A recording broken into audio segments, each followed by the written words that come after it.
ಸುಮ್ನೆ dialogue direct ಆಗಿ ಹೇಳ್ಬಿಡಕ್ಕಿಂತ ಆ ಡೈಲಾಗ್ಗೆ ಪರ್ಫೆಕ್ಟ್ ಆಗಿ ಲೀಡ್ ತಗೊಂಡ್ ಬರ್ಬೇಕು, ಸಿಚುಯೇಷನ್ ಕ್ರಿಯೇಟ್ ಮಾಡ್ಬೇಕು, ಮತ್ತೆ ಆ ಸಿಚುಯೇಷನ್ ತಕ್ಕಂಗೆ ಡ್ರಾಮಾ ಕ್ರಿಯೇಟ್ ಆಗಿರ್ಬೇಕು. 7 ವರ್ಷದ ನಂತರ ಮತ್ತೊಂದು ಸಿನಿಮಾ ಬಂತು. ಮಧ್ಯದಲ್ಲಿ ಒಂದು ಕೋವಿಡ್ ಬಂತು, ಯಶ್ ಸರ್ಗೆ ಸಿನಿಮಾ ಮಾಡ್ಬೇಕಿತ್ತು.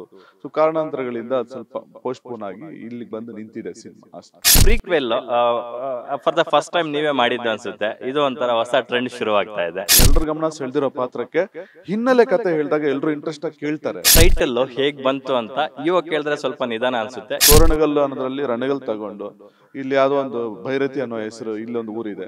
ಸೊ ಭೈರತಿ ರಣಗಲ್ ಸೌಂಡಿಂಗ್ ಒಂಥರ ಮಾಸ್ ಆಗಿತ್ತು. ಇನ್ನು ಸಿನಿಮಾದಲ್ಲಿ ಒಂದಷ್ಟು ಪಾತ್ರಗಳಿದಾವೆ. ಆ ಪಾತ್ರಗಳನ್ನ ನಿಜಕ್ಕೂ ಮೈ ರೋಮಾಂಚನ ಕೊಡುವಂತ ಪಾತ್ರಗಳು. ಅದರಲ್ಲೂ ಅವಿನಾಶ್ ಅವರ ಒಂದು ಅವ್ರು ಕೊಟ್ಟಿರ್ತಕ್ಕಂಥ ಒಂದು ಲುಕ್ ಅಂಡ್ ಫೀಲು, ಅಟ್ಟೈರ್ ಇರ್ಬೋದು, ಮತ್ತೆ ರಾಹುಲ್ ಬೋಸ್ ಅವರು ಕೊಟ್ಟಿರ್ತಕ್ಕಂಥದ್ದು ಇರ್ಬೋದು. ಸೊ ಇವೆಲ್ಲವೂ ಮತ್ತೆ ಛಾಯಾ ಸಿಂಗ್ ಮತ್ತೆ ಶಿವಣ್ಣ ಅವರ ನಡುವಿನ ಒಂದು ಎಮೋಷನಲ್ ಬಾಂಡಿಂಗು, ದೇವರಾಜ್ ಅವರ ಒಂದು ಅಪಿಯರೆನ್ಸು, ಇದೆಲ್ಲವೂ ಕೂಡ ತುಂಬಾ ಪೂರಕವಾಗಿದೆ ಎಲ್ಲವೂ. ಅದ್ರ ಬಗ್ಗೆ ಒಂಚೂರು ಹೇಳೋದಾದ್ರೆ ಸರ್, ಈಗ ಯಾವುದೇ ಸಿನಿಮಾದಲ್ಲಿ ನನ್ನ ಪ್ರಕಾರ ಅದು ಎಲ್ರಿಗೂ ನನ್ನ ಅದು ಆ ಫಾರ್ಮುಲಾ ಅಪ್ಲೈ ಆಗುತ್ತೆ ಅನ್ಸಲ್ಲ. ಒಂದು ಕತೆ ಅಂದಾಗ ನಾವು ಹಳೆ ಕಾಲದಲ್ಲಿ ಒಂದು ಒಂದು ಒಂದು ರಾಜನೇ ಇದ್ರೆ ಆ ರಾಜ ಪಕ್ಕ ಮಂತ್ರಿ ಇರಬೇಕು, ಈ ಕಡೆ ಇನ್ನೊಬ್ಬ ಯಾರೋ ಅಪೋನೆಂಟ್ ರಾಜ ಇರಬೇಕು, ಇನ್ನೊಬ್ರು ಯಾರೋ ಸರ್ವೆಂಟ್ಗಳಿರ್ಬೇಕು, ಮುಂದೆ ಭರತನಾಟ್ಯ ಮಾಡೋರು ಇರಬೇಕು. ಸೊ ಒಂದು ಪಾತ್ರನ ತೂಗಿಸ್ಬೇಕು ಅಂದ್ರೆ, ಆ ಪಾತ್ರಕ್ಕೆ ಒಂದು ತೂಕ ಬರಬೇಕು ಅಂದ್ರೆ ಸುತ್ತ ಇರೋ ಪಾತ್ರಗಳು ಅಷ್ಟೇ ಮುಖ್ಯ ಆಗುತ್ತೆ. ಅದು ಒಂದ್ ಡೈಲಾಗ್ ಮಾತಾಡುತ್ತೋ, ಅದು ಸುಮ್ಮನೆ ಕಾಣಿಸ್ಕೊಳ್ಳುತ್ತೋ, ಅದು ಬೇರೆ ವಿಷಯ. ಸೊ ಆ ಥರ ನಾವು ಡಿಸೈಡ್ ಮಾಡಿದ್ದೇನೆಂದ್ರೆ, ಮಫ್ತಿಯಲ್ಲೂ ನನಗೆ ತುಂಬಾ ಜನ ಸಿನಿಮಾ ನೋಡಿದಾಗ ಈ ಪಾತ್ರ ಸುಮ್ಮನೆ ಬಂದೋಗುತ್ತೆ, ವೇಸ್ಟ್ ಈ ಪಾತ್ರ ಅನ್ನೋ ಥರ ಯಾವ ಪಾತ್ರಗಳು ಇರಲಿಲ್ಲ. ಎಸ್ಪೆಷಲಿ ರಣಗಲ್ಲಲ್ಲೂ ಅಷ್ಟೇ. ಈಗ ಅವಿನಾಶ್ ಸರ್ ಅಗೇನ್ ಬರ್ತಾ ಇದ್ದಾರೆ ಅಂದ್ರೆ ಅವಿನಾಶ್ ಸರ್ ರೆಗ್ಯುಲರ್ ಆಗಿ ನೋಡಿದಾಗ ನಾನು ನೋಡಬಾರ್ದು. ಸೊ ದೇವರಾಜ್ ಸರ್ ಆಗಲಿ, ಛಾಯಾ ಸಿಂಗ್ ಆಗಲಿ, ಎಲ್ಲ ಪಾತ್ರಗಳು ಆ ಡ್ರಾಮಾಗೆ ತಕ್ಕಂಗೆ ಸಪೋರ್ಟ್ ಮಾಡಬೇಕು. ಈಗ ಶಿವಣ್ಣದು ದ ಗ್ರೇಟ್ನೆಸ್ ಏನಂದ್ರೆ ನನ್ನ ಪ್ರಕಾರ ಶಿವಣ್ಣ ನಂಗೆ ತುಂಬ ಖುಷಿ ಆಗುತ್ತೆ ಶಿವಣ್ಣನ ವಿಷಯದಲ್ಲಿ. ಆ ಪಾತ್ರಕ್ಕೆ ಏನಕ್ಕೆ ಅಷ್ಟು ಒತ್ತು ಕೊಟ್ಟಿದ್ಯಾ, ಈ ಪಾತ್ರಕ್ಕೆ ಏನು ಕ್ವಶನ್ನೇ ಕೇಳಲ್ಲ ಶಿವಣ್ಣ.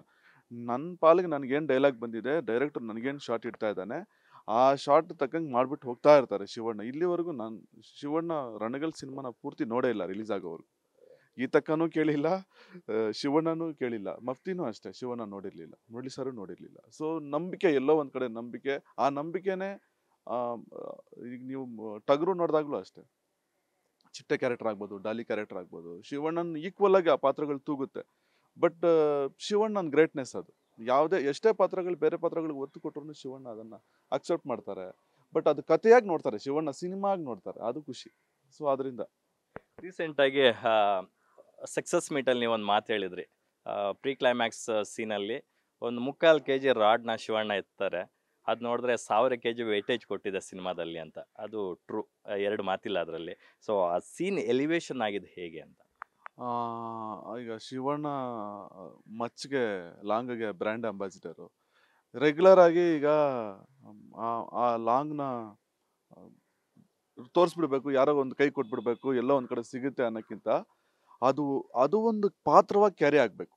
ನೀವು ಈಗ ರಣಗಲ್ ಸಿನಿಮಾದಲ್ಲಿ ನೋಡಿದ್ರೆ ಚೇರು ಒಂದು ಪಾತ್ರನೇ, ಅವ್ರು ಹಾಕಿರೋ ಬ್ಲಾಕ್ ಡ್ರೆಸ್ಸು ಒಂದು ಪಾತ್ರನೇ, ಅವ್ರು ಹಿಡಿದಿರೋ ಮಚ್ಚು ಒಂದು ಪಾತ್ರನೇ, ಪ್ರತಿಯೊಂದಕ್ಕೂ ಒಂದು ಎಲಿಮೆಂಟ್ ಒಂದು ಪಾತ್ರವಾಗಿ ಕನ್ವರ್ಟ್ ಆಗಿದೆ. ಸೊ ಎಸ್ಪೆಷಲಿ ಶಿವಣ್ಣನಿಗೆ ಮಚ್ಚು ಕೊಡಬೇಕು ಅಂದಾಗ ಆ 2 ಗೇಟ್ಗೆ ಲಾಕ್ ಆಗಿರೋ ರಾಡ್ ಮೇಲೆ ನಾವು ಜಸ್ಟಿಸ್ ಪ್ಲೇಸ್ ಅಂತ ಬರ್ದಿರ್ತೀವಿ. ನೀವು ಅದು ಹೀರೋಯಿನ್ ಬಂದು ನೋಡ್ತಾಳೆ, ಆ ಜಸ್ಟಿಸ್ ಪ್ಲೇಸ್ ಅನ್ನೋ ರಾಡೇ ಅದು ಮಚ್ಚಾಗಿ ಕನ್ವರ್ಟ್ ಆಗೋದು ಅನ್ನೋದು, ಅದು ವೆರಿ ಬಿಗಿನಿಂಗ್ ಕತೆ ಬರೆದಾಗ ಅದೇ ಸೋಲು. ಸಿನಿಮಾ ಶಿವಣ್ಣ ಒಂದ್ ಕಡೆ ಹೀರೋ ಆದ್ರೆ ಮಚ್ಚ ಒಂದ್ ಕಡೆ ಹೀರೋ ಆಗಿರ್ಬೇಕು ಅನ್ನೋದು ಅದು ರೈಟಿಂಗ್ ಅಲ್ಲೇ ಪ್ಲಾನ್ ಮಾಡಿದ್ವಿ. ಸೊ ರೈಟ್ ಮೂಮೆಂಟ್ಗೆ ಅದು ಎಮೋಷನ್ ಲೇಯರ್ಗಳು ಪ್ಲೇ ಮಾಡಿ ಒಂದು ಪಾಯಿಂಟ್ ಲ್ಯಾಂಡ್ ಆದಾಗ ಅದು ಕೆಳಗಡೆ ಬಿದ್ದಿರೋ ಜಸ್ಟಿಸ್ ರಾಡು, ಅದಕ್ಕೆ ಆಸ್ತಿ ಪತ್ರಗಳೆಲ್ಲ ಮಚ್ಚು ಮಣ್ಣು ಪತ್ರಗಳೆಲ್ಲ ಅಂಟ್ಕೊಂಡಿರುತ್ತೆ. ಒಂದು ಪಾಯಿಂಟ್ಗೆ ಅದಕ್ಕೆ ಕೈ ಹಾಕ್ತಾರೆ. ಸೊ ಅದೆಲ್ಲ ಇದೆ ಅಲ್ಲಿ ಮಣ್ಣಿದೆ. ನೀವೊಂದು ಈ ಶಾರ್ಟ್ ಮತ್ತೆ ರಿಪೀಟ್ ಮಾಡಿ ನೋಡಿದ್ರೆ ಆ ರಾಡ್ಗೆ ಆಸ್ತಿ ಪತ್ರಗಳು ಇದೆ, ಅದ್ರ ಮೇಲೆ ಮಣ್ಣು ಇದೆ, ಅಲ್ಲಿ ಮಚ್ಚು ಇದೆ, ಅಂದ್ರೆ 3 ಎಲಿಮೆಂಟು ಇದೆ. ಜಸ್ಟಿಸ್ ಅನ್ನೋದು ಇದೆ ಅದ್ರ ಮೇಲೆ. ಇದೆಲ್ಲ ಸಿಗ್ಬೇಕು ಅಂದ್ರೆ, ಇದೆಲ್ಲ ನ್ಯಾಯ ಸಿಗ್ಬೇಕು ಅಂದ್ರೆ ಇದು ಮಚ್ಚಾಗಿ ಕನ್ವರ್ಟ್ ಆಗ್ಬೇಕು.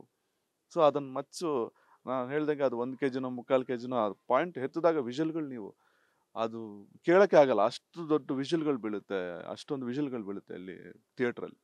ಸೊ ಅದನ್ನ ತಗೊಂಡೋಗಿ ಬ್ಲ್ಯಾಕ್ ಸ್ಮಿತ್ ಪ್ಲೇಸಲ್ಲಿ ಮಚ್ಚು ಮಾಡಿಸ್ತಾರೆ ಶಿವಣ್ಣ. ಅದು ಇವತ್ತು ಎಲ್ಲರೂ ಸೈಕ್ ಆಗಿ ಕಿರ್ಚಾಡ್ತಾ ಇದ್ದಾರೆ ಇಂಟರ್ವಲ್ ಬ್ಯಾಂಕ್ಗೆ, ಬಿಕಾಸ್ ಶಿವಣ್ಣ ಅದನ್ನ ಎತ್ತಿದ್ರಿಂದ, ಆ ಮಚ್ಚೆ ಎತ್ತಿದ್ರಿಂದ. ಸೊ ನಾನು ಅದಕ್ಕೆ ಅವತ್ತು ಹೇಳಿದ್ದು, ಸೊ ಶಿವಣ್ಣ 3/4 kg ಎತ್ತಿದ ರಾಡು ಇವತ್ತು ಇಂಟರ್ವಲ್ ಬ್ಯಾಂಗ್ ಅನ್ನೋ ಒಂದು ಸೀನ್ಗೆ 1000 kg ತೂಕ ಕೊಟ್ಟಿದೆ.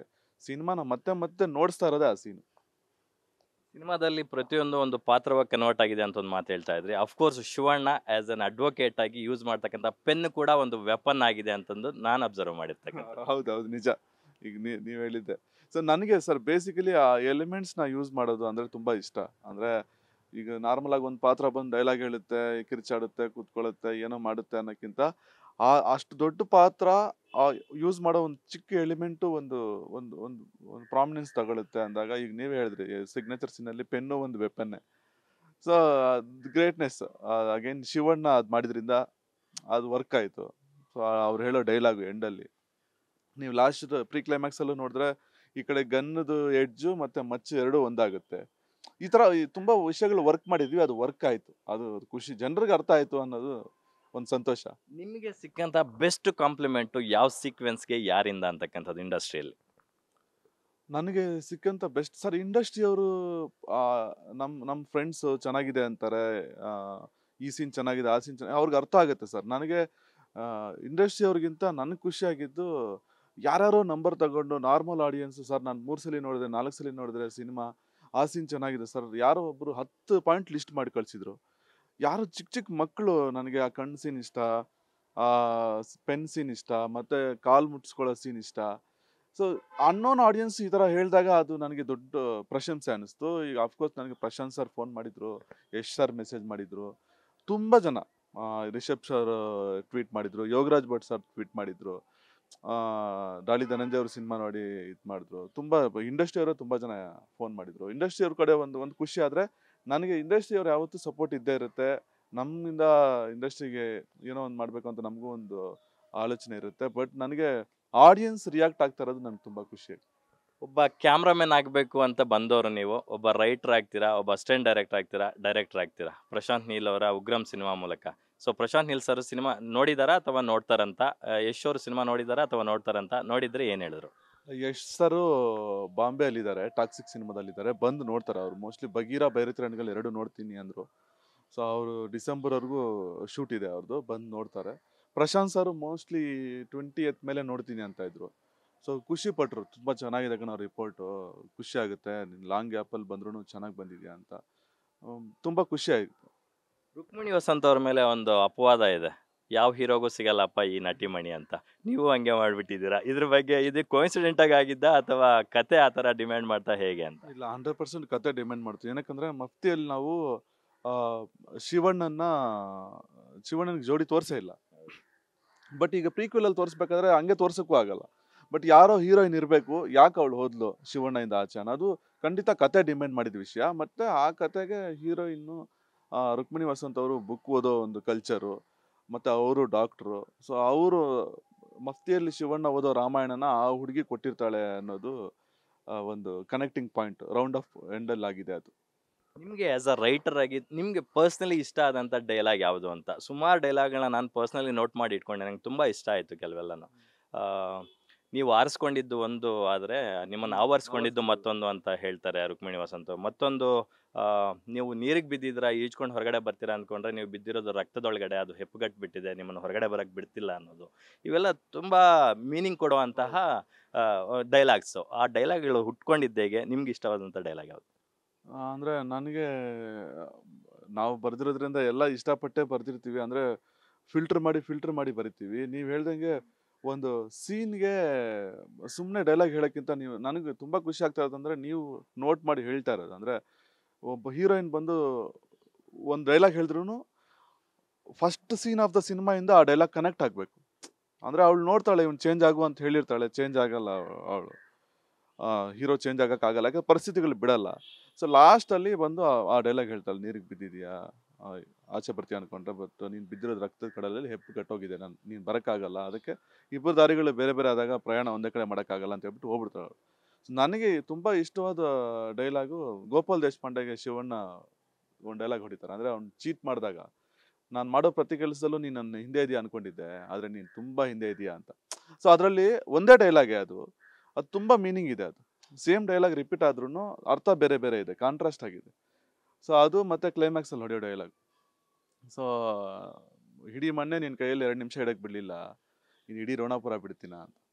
ಸೊ ಅಂದರೆ ಒಂದು ಡೈಲಾಗ್ ಹಿಂದೆ ಒಂದು ಇಷ್ಟು ದೊಡ್ಡ ಕತೆ ಇರುತ್ತೆ. ನೀವು ಆ ಡೈಲಾಗ್ನ ಡಿಸ್ಕ್ಲೋಸ್ ಮಾಡ್ಕೊಂಡು ಬರ್ಕೊಂಡು ಹೋದ್ರೆ 3 ಪೇಜ್ ಕತೆ ಬರೀಬೋದು. ನನಗೆ ಆ ಥರ ಬರೆಯೋದು ಅಂದರೆ ಇಷ್ಟ ಆ್ಯಕ್ಚುಲಿ. ಇನ್ನು ಈ ಸಿನಿಮಾದಲ್ಲಿ ಸಣ್ಣ ಸಣ್ಣ ಪಾತ್ರಗಳು ಕೂಡ ಅದರದೇ ಆದಂಥ ವೆಯ್ಟೇಜ್ ಇದೆ. ನೀವು ಹೇಳ್ದಂಗೆ ಟಗರು ಸಿನಿಮಾದಲ್ಲಿ ಈ ಶಿವಣ್ಣ ಅವ್ರಿಗೆ ಈಕ್ವಲ್ ವೆಯ್ಟೇಜ್ ಇರತಕ್ಕಂಥ ಸಾಕಷ್ಟು ಪಾತ್ರಗಳಿತ್ತು. ಅದೇ ಥರ ಇಲ್ಲಿ ಒಂದು ಸ್ಮಾಲ್ ಅಪಿಯರೆನ್ಸ್ ಆದರೂ ಕೂಡ ಪ್ರತಾಪ್ ನಾರಾಯಣ್ ಅವ್ರಿಗೆ ಅವ್ರ ಕರಿಯರ್ಗೆ ಒಂದು ಮೈಲ್ಸ್ಟೋನ್ ಸಿನಿಮಾ ಆಗಿ ನಿಲ್ಲುತ್ತೆ ಇದು.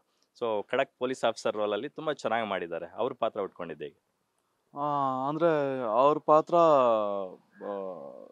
ಪ್ರತಾಪ್ ನಾರಾಯಣ ಅಂತ ಫಸ್ಟ್ ಇರಲಿಲ್ಲ, ಪಾತ್ರ ಇತ್ತು. ಅಂದರೆ ಶಿವಣ್ಣ ಊರಲ್ಲಿ ಇರಲ್ಲ, ತಂಗಿನ ಅರೆಸ್ಟ್ ಮಾಡ್ಕೊಂಡು ಬಂದಿರ್ತಾರೆ, ಯಾವ ಮೇಲೆ FIR ಫೈಲ್ ಆಗುತ್ತೆ. ಸೊ ಆ ಸೀನೇ ತುಂಬ ಬರಿಬೇಕಾದ್ರೆ ಎಕ್ಸೈಟ್ಮೆಂಟ್ ಇತ್ತು. ಈ ಪಾತ್ರಕ್ಕೆ ಯಾರೋ ಏಜ್ಡ್ ಅವ್ರನ್ನ ಹಾಕ್ಬಿಟ್ರೆ ಅವ್ನ ಬಿಹೇವಿಯರ್ ಕಾಮನ್ ಆಗಿಬಿಡುತ್ತೆ. ಯಾಕಂದರೆ ಈಗ ರಾಹುಲ್ ಬೋಸು ಅದೇ ಏಜ್ ಗ್ರೂಪ್ ಇದೆ, ಅವಿನಾಶ್ ಅವರು ಏಜ್ ಗ್ರೂಪ್ ಇದೆ, ಪಕ್ಕದಲ್ಲಿ ಗೋಪಾಲ್ ದೇಶಪಾಂಡೆ ಒಂದು ಲೆವೆಲ್ಗೆ ಏಜ್. ಸ್ವಲ್ಪ ಹೆಂಗಾಗಿರ್ಬೇಕು ಎಲ್ಲ ಪಾತ್ರಗಳು ಒಂದು ಫ್ರೇಮ್ ಇಟ್ಟಾಗ all kind of age group ಕಾಣಿಸ್ಬೇಕು. ಮತ್ತು ಒಂದು ಪೊಲೀಸ್ ಆಫೀಸರು ಹೆಂಗಾಗಿ ಯೂನಿಫಾರ್ಮ್ ಹಾಕ್ಕೊಂಡು ಒಂದು ಜಾಗಕ್ಕೆ ಬಂದಾಗ ಆ ಒಂದು ಆಟಿಟ್ಯೂಡ್ ಬೇರೆ ಥರ ಇರುತ್ತೆ. ಅವನಿಗೂ ಅಂದರೆ ಅಲ್ಲಿರೋ ಒಬ್ಬ ಗ್ಯಾಂಗ್ಸ್ಟರ್ ಆಗಲಿ, ಅಲ್ಲಿರೋ ಒಂದು ಪಾತ್ರದ ಪವರ್ಫುಲ್ನೆಸ್ ಏನು ಅಂತ ಅವ್ನಿಗಿನ್ನೂ ಎಕ್ಸ್ಪೀರಿಯನ್ಸ್ ಆಗಿರಲ್ಲ.